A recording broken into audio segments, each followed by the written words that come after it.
Pielęgnacja akwarium. Zastanawiasz się, jak wygląda cotygodniowa pielęgnacja akwarium w naszym salonie akwarystycznym?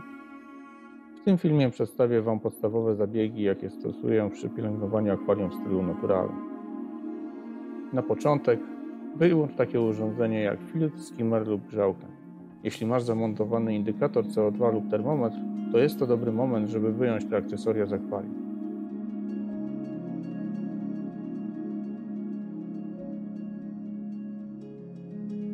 Teraz możesz spuścić do wiadra część wody z akwarium.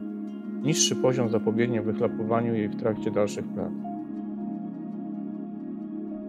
W czasie odsysania wody usuwaj widoczne zanieczyszczenia. Przytykając palcem wylot z węża możesz kontrolować siłę, z jaką woda jest zasysana.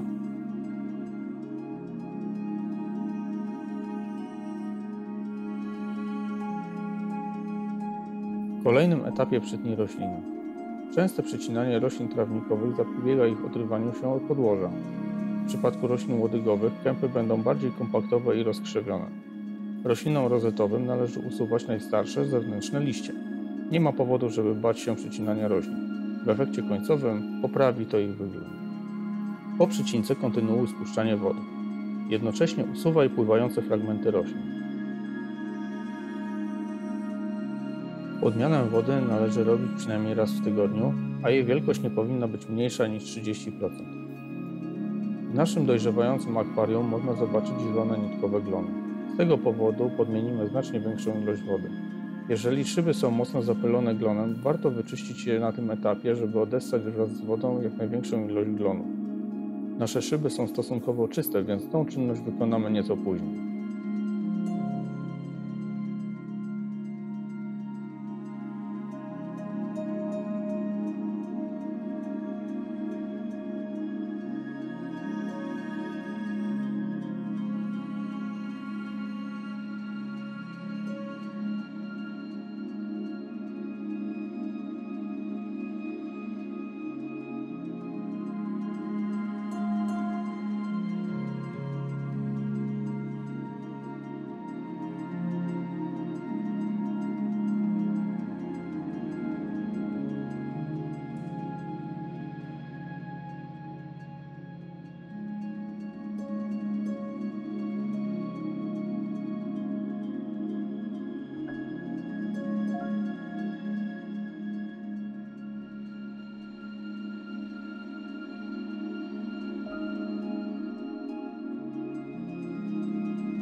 Możesz teraz wyczyścić rurki i węże.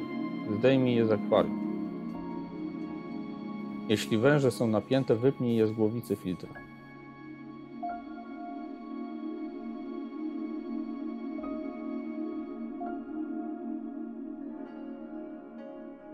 W przypadku szklanych rurek ostrożnie zsuń z nich wąż. Mocno zaglonione rurki możesz wykąpać w preparatach do tego przeznaczonych. W moich rurkach osadził się brunatny pył. Łatwo go usunąć za pomocą specjalnego wyciora. Zwróć uwagę, że wycior do rurek z ciasnymi kolankami musi mieć odpowiednio krótką głowicę czyszczącą. Inaczej nie wsuniesz szczotki do końca.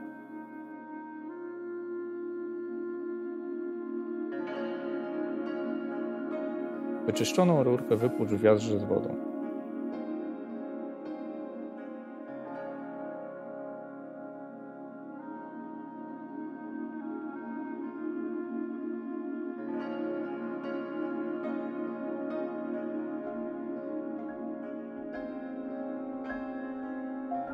Szklany dyfuzor, jeśli jest mocno zagloniony, również możesz wykąpać w odpowiednim preparacie. W moim przypadku wystarczy wlać na spiek ceramiczny kilka kropel carbo i zostawić go na kilka minut.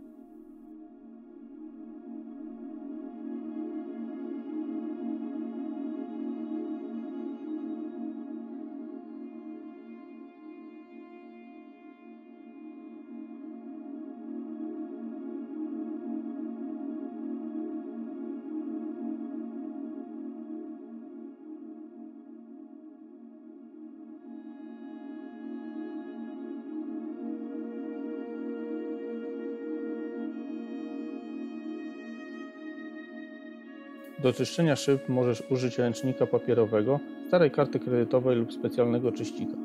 Narożniki wyczyścisz szczoteczką do zębów, jeśli jest taka potrzeba.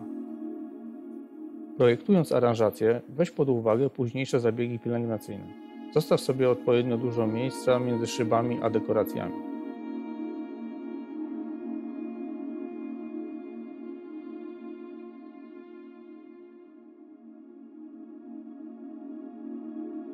Parująca woda pozostawia nalot z kamienia na szybach. Możesz go łatwo usunąć przy pomocy niewielkiej ilości octu.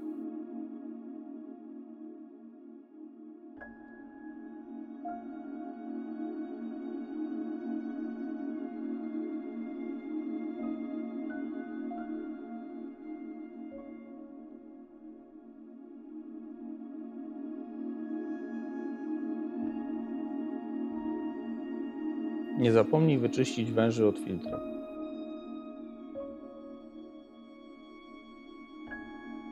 Wyciągając wycior, owiń rurkę papierowym ręcznikiem, żeby się nie pochlapać.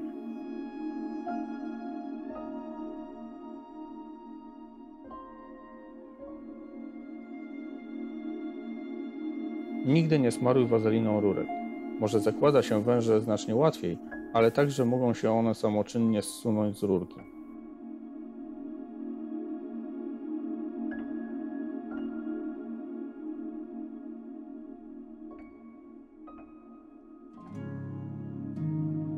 Jak widzisz, moja rurka wylotowa jest ze stali nierdzewnej. Ma tę przewagę nad szklaną, że nie jest tak delikatna i podatna na uszkodzenia. Dodatkowym atutem jest to, że nie widać w niej brudu. Jeśli masz małe dzieci lub dwie lewe ręce, takie rurki będą dla Ciebie lepszym wyborem.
Wodę nalewaj delikatnie, żeby nie wymyć roślin z podłoża.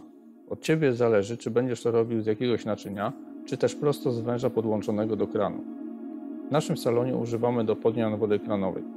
Pamiętaj, żeby w takim przypadku zawsze po podmianie podać uzdatniacz, który zneutralizuje chlor, metale ciężkie i amoniak.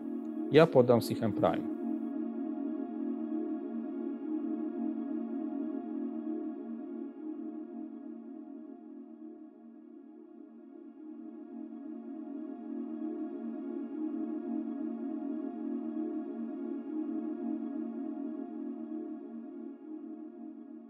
Zanim wyłączysz filtr, przenieś raz jeszcze rurkę wylotową do wiadra.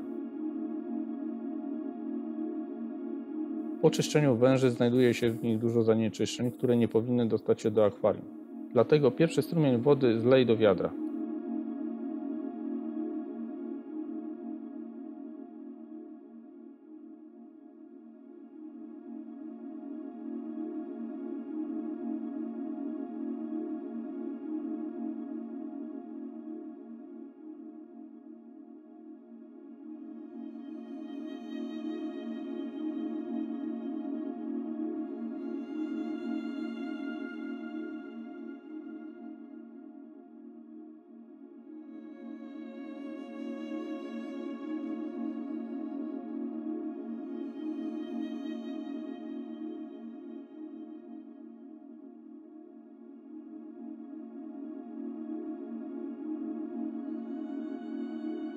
Na koniec dolej wodę i wyczyść z zewnątrz szyby. Podaj bakterie i nawozy. Pamiętaj o wytarciu narzędzi do sucha. Do zobaczenia wkrótce.